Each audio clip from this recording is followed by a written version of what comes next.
7800X3D is the best current market gaming CPU, but is it the best for you?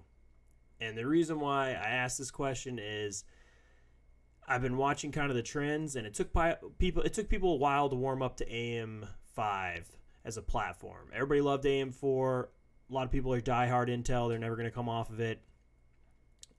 I loved AM5. I have had great experiences with it. And finally, I feel like we've broken down that barrier, and everybody's getting on board and screaming that 7800X3D is the best game processor. You got to have it. Everybody buy it. And I own it, and I love it. It's a great processor.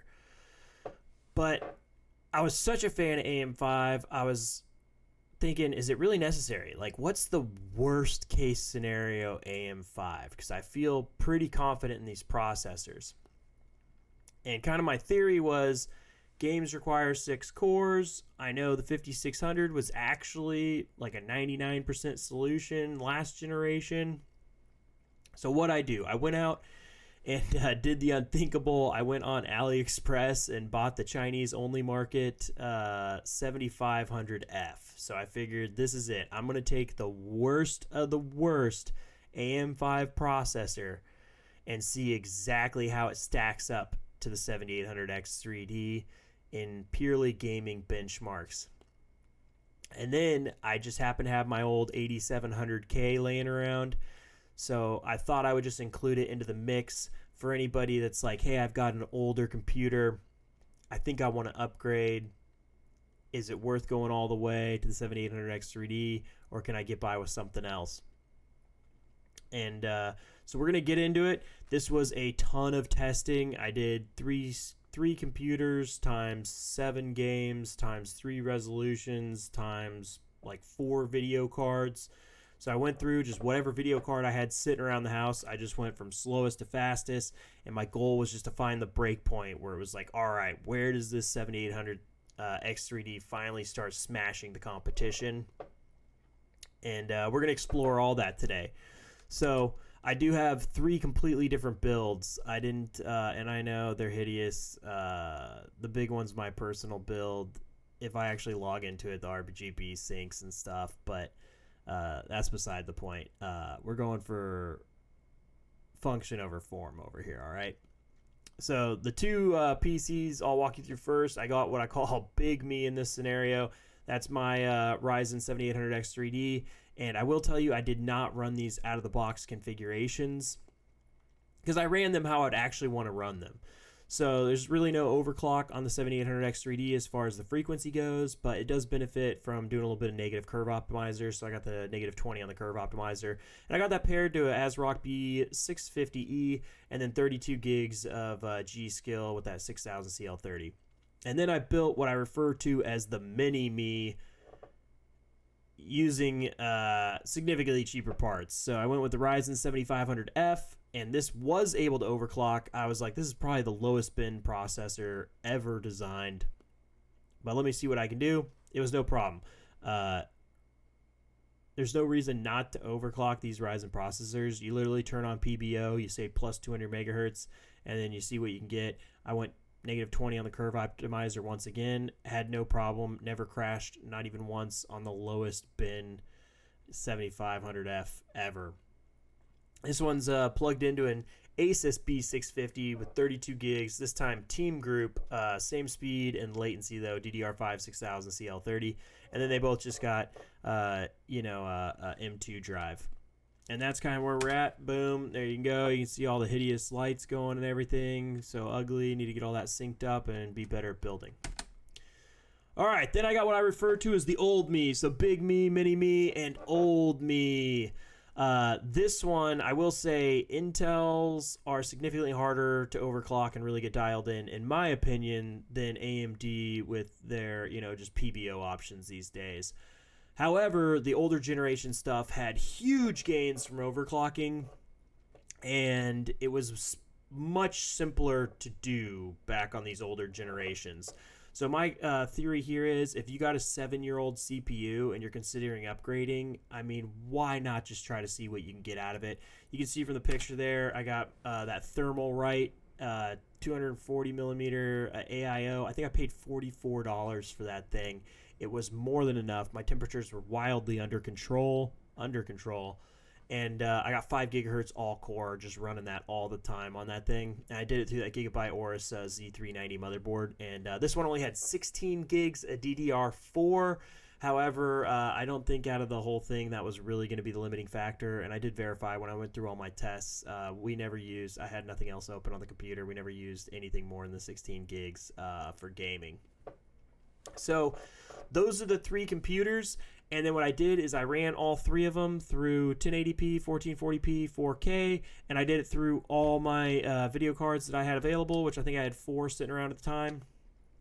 And then I just kind of totaled up, like how these things stack up against each other, because I wanted to know like how bad was the old video card, and then how good was that 7800X3D versus its cheapest competitor on the AM5, the old 7500F.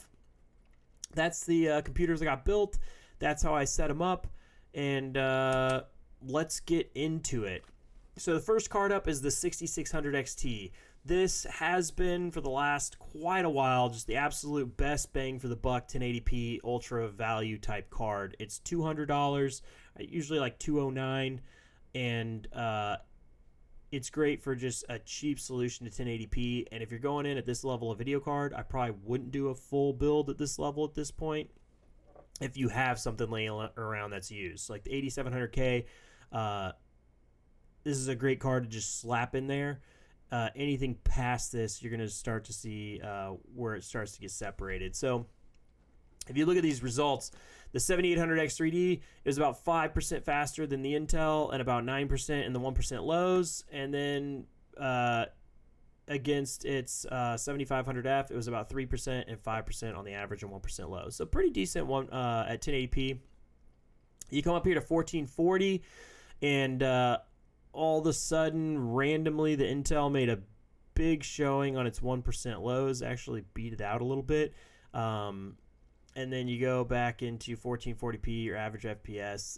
The 6600 is just really going to struggle with it there, and that's where you see some of these weird numbers, as this card is having a hard time doing the 1440p on some of these games, which can lead to some outliers. And then the 4K, it's just not worth talking about on this thing. So 6600, that's really probably the last card you want to put into a really old generation CPU, depending on the age and what model it was. But that's a great card for an upgrade. Like if you had an old like GTX 960 in there or something like that, that'd be a great upgrade. And then pretty much what you'd expect between the 7500F and 7800 X3D. It's mostly all GPU limit here, so a couple percentage points difference. So nothing too exciting on this slide, but that's that. Then we jump up to the 6750 XT. This right now is the best bang for the buck $300 card that you can buy. And so that's why it's real interesting to see, like, all right, so how are the CPUs stacking up in this domain?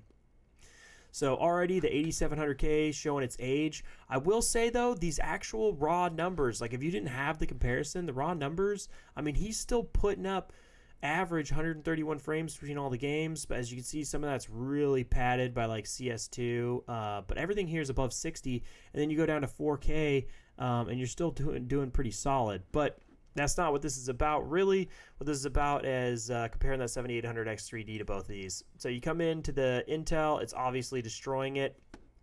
And then the 6750 across the board, the 7800X3D was either perfectly dead even. Like you see a lot of these are like 0, 0, 0, 0, 0, 0. But then it was trending a couple up, a couple down. This is run-to-run variation, especially since I did not use the exact same computer and just switch CPUs. This is like pretty damn matched up here with just they're neck and neck. That's what it is. So don't let the minus be like, oh my god, he said it was slower. That's run-to-run variation between two different computers. So at the 6750, it's a dead race between the 7500F and the 7800X 3D. So we got to keep getting more GPU on here if we want to see any sort of difference. And that's what we're looking for, is really, do we trip that trigger of like, when is the 7800X 3D really worth it? So next thing we do is pop up to the 7800 XT, and this is probably the biggest seller, I would assume, this generation at a Radeon. There's been a lot of hate on both sides on the GPU market, but the 7800 XT really was an exciting card when it came out, and I think it has been a pretty decent seller for them. And it was about $550, and I think they've come down as low as like $479 at this point. So here we go. This is when the CPUs really start breaking away in the 1080p from the 8700K. But even if you go down to 1440p, they're still breaking away from the 8700K, but it's not really that groundbreaking. I mean, the 7800 XT is definitely a 1440p card, and you're only talking, 6 and 10% faster than that 8700K. And then when you come back to compare the two AM5s, it's a little bit faster in 1080p, 1440. It's a dead even match. And then at 4K, if you did want to try that out on this card, it looks like the 1% lows were a little bit better on the 7800X3D. So we got to keep upping the GPU. All right, here we go. This is what I'm talking about. This is what sells CPUs. These are the benchmarks that everyone wants to see. This is how everybody wants to hear about how amazing their CPU is. So if we're racking a 4080 Super and we're doing that 7800X 3D versus the 7500F, so that's the best gaming processor versus the worst possible AM5, you're looking at a 20% performance uplift on average and about a 35% in your 1% lows. So all right, done deal. I'm sold. Let's go buy the 7800X 3D.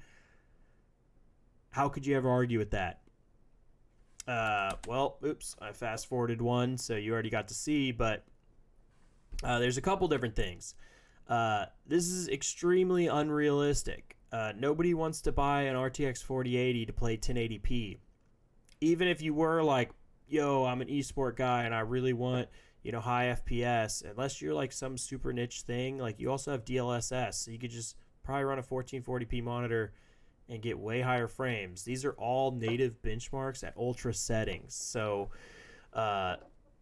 you could tweak this to whatever your liking is, but I would argue you're probably more than likely going to be running some higher resolution. So the second we leave that 1080p realm, down here at 1440p, the 7800X 3D is only about 6.5% faster on average, and just under 8% on the 1% lows. And then you come down here to 4K, it's only about 5% difference, 4% difference. So a couple things I want to talk about. The 1080p with the fastest possible video card, that's how they sell CPUs, because you have to artificially bottleneck the CPU.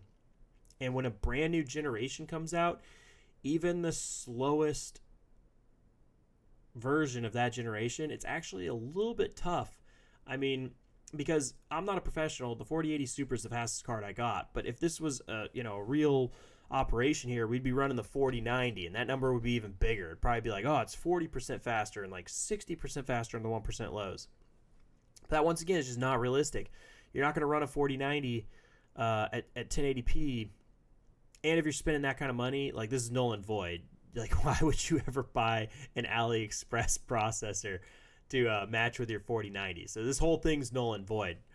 So if you're on that spectrum and that end of the realm or whatever you want to call it, and you're going big, then this video is not really for you, because you're just going to go buy either like the 14900K because you're a hardcore Intel guy, or you're going to buy like the 7800X 3D or whatever. But if you're somewhere in the middle, what I'm trying to draw out is you got to go all the way to a 4080 Super to see any sizable jump in performance at 1440p. And if you go down to a card that's so slow you wouldn't want to play 1440p, either one of these is like kind of a waste, because the card's just so slow, it's going to be the limiting factor. So what you're really looking at is the 7800 X3D is about $350. This was about $140, and in the scenario I would want to play, I got about a 5 to 8% difference in performance, which is not all that exciting. And that's why they show you these numbers, because they want to get you hyped up. There's no denying it. The 7800 X3D is a great gaming CPU, and if price is no factor, then buy it. And I know what you're thinking, it's only a couple $100. The problem gets worse if, we'll get into the money thing here in a minute, and I'll give you some examples, but the problem gets worse if then you consider your monitor. So, for example, my monitor is 165 hertz.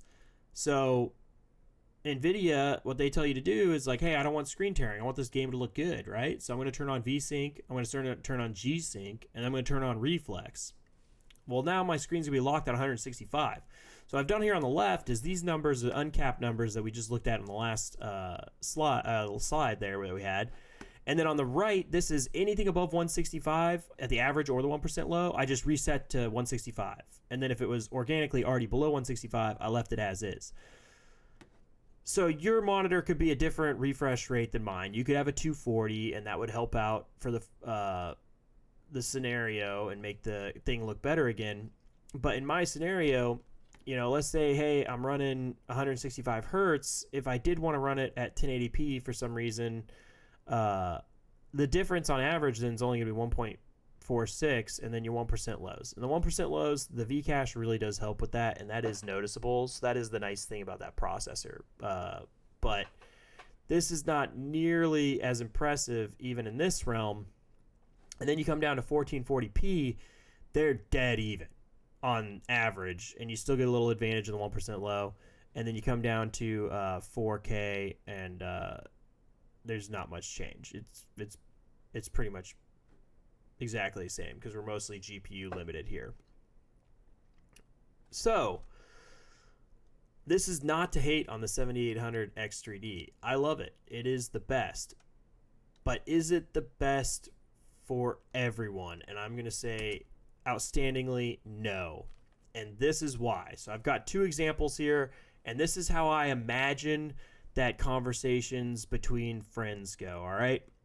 Buddy 1 says, hey, man, I'm thinking about building a gaming PC. Buddy 2's like, you're in luck, man. I know everything there is to know about gaming PCs. And let me tell you, I'm going to start you off right. You need to get the 7800 X3D. It is the best gaming CPU. You can't go wrong. You got to get that thing. So they come on PC Part Picker, and they're like, boom, first thing it asks, CPU, 7800 X3D, it's the best gaming CPU, got to have it. Boom. And then we fill in the rest of this. Like, oh, Thermalright, I hear there's air coolers are pretty good. Slap that on there. ASRock, yeah, they're cool. Don't want to spend too much, but I want the Wi-Fi because I don't plug in with a Cat 6 cable because I'm actually a noob or whatever, and I like Wi-Fi, which is super weird. Never mind. And then you get Team Group. Sure, it's a little cheaper than the G-Skill, and it's the DDR5 6000 CL30, and you like all the lights because you're excited because it's your first build. Whatever, you get an M2 drive, that's cool. You put this whole thing together, and you're like, all right, I wanted to spend about like $1,200. I really only had $1,000, but then my friend convinced me to spend $1,200. And you're like, what's that leave us with? That leaves us with $300. And your buddy once again's like, dude, I know everything. The 6750 XT is the best $300 video card you can get. And he's not wrong. So you put this whole thing together. He comes up, it's like, your computer's going to be 1212. And you're like, all right, I think I do that. I think I could do that. And like, honestly, you build this thing, like, you're not really going to be upset with it. It's going to be a nice computer, but whatever.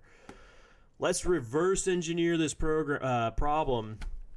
And let's start with like, hey, what kind of experience do I want to have? Well, I want to play, let's say 144 hertz, 1440p, which I think right now, outside of this scenario, real life, that's the best bang for the buck value to experience. Like 144 hertz, 1440p, that's what you should really be shooting for. And for $1,200, you can do it. So in this scenario number 2, we're going to start with that. And this time, we're actually get smart, and we're like, all right, what video card do I need to play 144 hertz 1440p? We come to the conclusion that what we need is the 7800 XT because that's the best value 1440p card.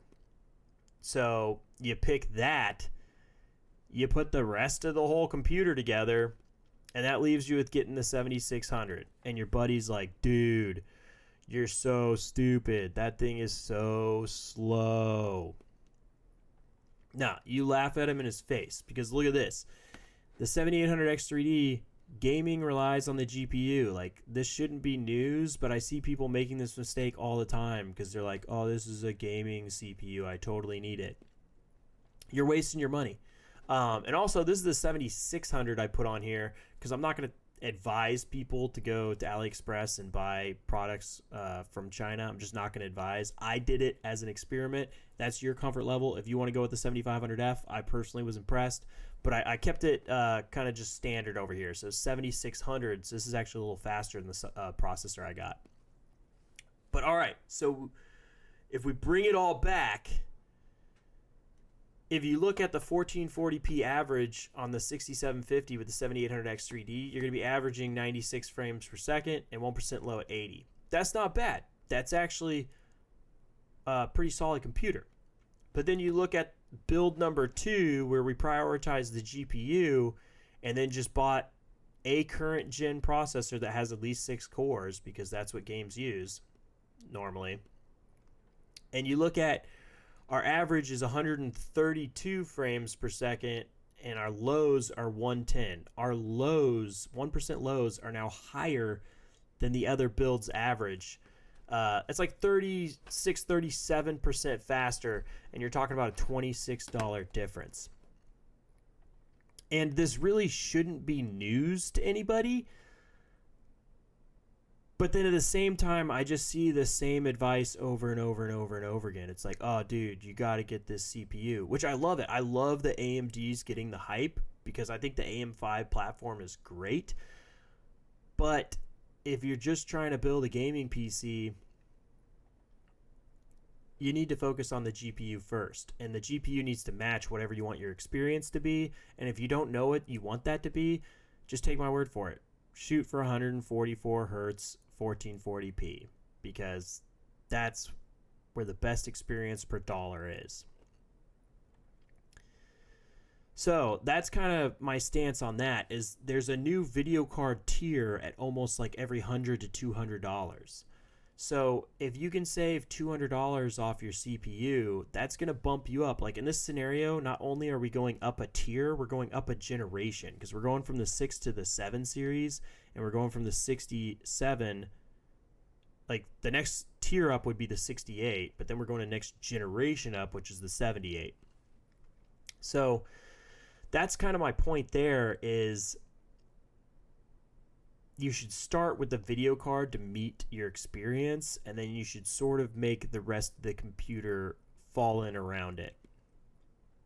And then as we saw with the aging equipment, you can still get decent frames per second, but there's a couple caveats with that. All the games I tested were like not huge open world games.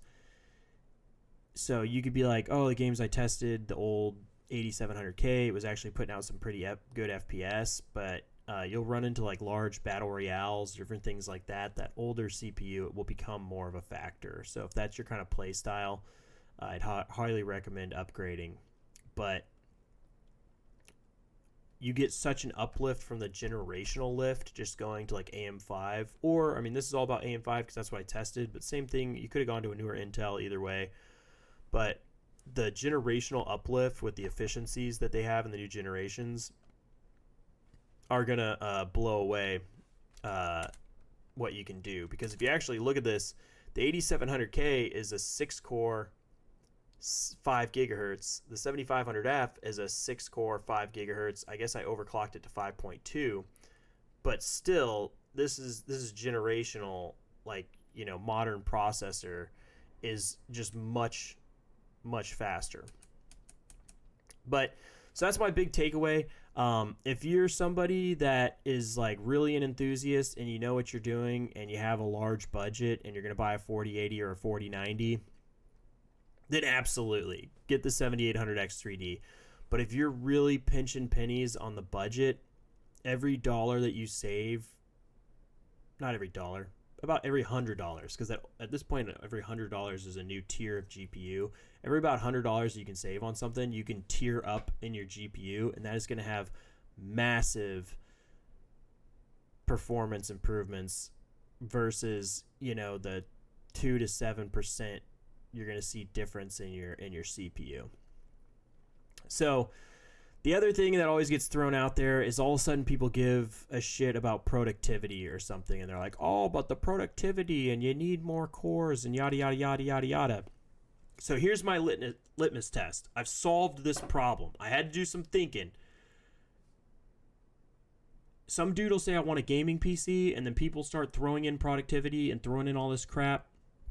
So I asked a couple of questions to myself to try to figure this out. A, the computer you're building, will it be making you money? That's the first question. So like, AKA, are you using it for work? Are you a professional streamer, or are you trying to be? Are you, I don't know. Are you trying to generate income from this thing? If you're trying to generate income, then that might key you in that you do need a little bit of productivity headroom. And then the other thing is, how many monitors do you have? That's like a dead giveaway. If you're like, I want to game on this thing and I have a single monitor, there's not a whole lot of room for multitasking there, because if you want to access anything other than that game, you have to minimize it. So you probably don't need a ton of cores, because you're probably going to have your game open and, like, I don't know, Discord, so you can talk to the boys or whatever. And that's about it. But if you answer like, yeah, I'm going to have a bunch of multiple monitors, I'm probably going to have like things running in the background, shit going on, and I'm going to try to make money with this thing because A, I use it for my actual job that's paying me, or B, I'm trying to be, famous or something, then maybe the productivity matters a little bit for you. But if you're just like, hey, I'm trying to play a game on a monitor, I've only ever done console, this is basically my console replacement, like, here's the guidance. You need 6 cores to play the game, and you just need it to be current generation, and the CPU is going to be good enough, and dump every other dollar you have into the GPU. All right, so that's kind of where I'm at with that. Once again, I love the 7800X 3D, and I love the AMD's getting the support, but I do think there's been a little bit of bad recommendations on it, because it's people with pretty strict budgets that people are like prioritizing the CPU for some reason, and that's just absolutely not the right move to do. I think going AM5 is the right move. I wish people would stop recommending to do brand new AM4 builds. The generational uplift is pretty big, but if you're in the current generation, even the lowest, we saw it, the lowest, the 7500F, right there, even at 4080 status, there's only about a 6 to 7% difference. It's not that big. And then if you factor your monitor refresh rate, it's almost nothing. So that's where we're at. Is I wanted to actually do my own research, because I kind of had this theory that this was going to be the case, but I wanted to crunch all the numbers, because I didn't want to go and say like, hey, this is a good break point, or this is a good avenue to go down, unless I had the numbers to back it up. So I spent a ton of time doing all these tests, and this is what I came up with. If you absolutely disagree with me and you want to let me know about how your 7800X 3D is the fastest freaking thing in the world, go ahead and comment down below, and then help me out and give me a subscribe. And then if you do like the content, or you appreciate it, or hopefully it's driving you in one direction or another, or at least gets you more informed, so you're not just looking at benchmarks for people that are trying to sell you stuff, then go ahead and give me a like and subscribe, and just let me know, because it motivates me, because like I said, this was just a ton of testing. It was 3 processors, 3 resolutions, 4 video cards, 7 games. You can just do all that times. It was a crap ton of stuff. But like I said, I'm I don't know, just obsessed, and I was like, I gotta know, like, what's the real difference? And in my opinion, the real difference is not huge, because they're gonna sell you on that number. that big red number. It's 20% faster, but that's just not a realistic expectation, because you're not ever going to have a computer set up like that. You're going to have something else. It's going to be about like 5 to 10% difference. So anyway, that's all for today. Hope you enjoyed it, and have a good one.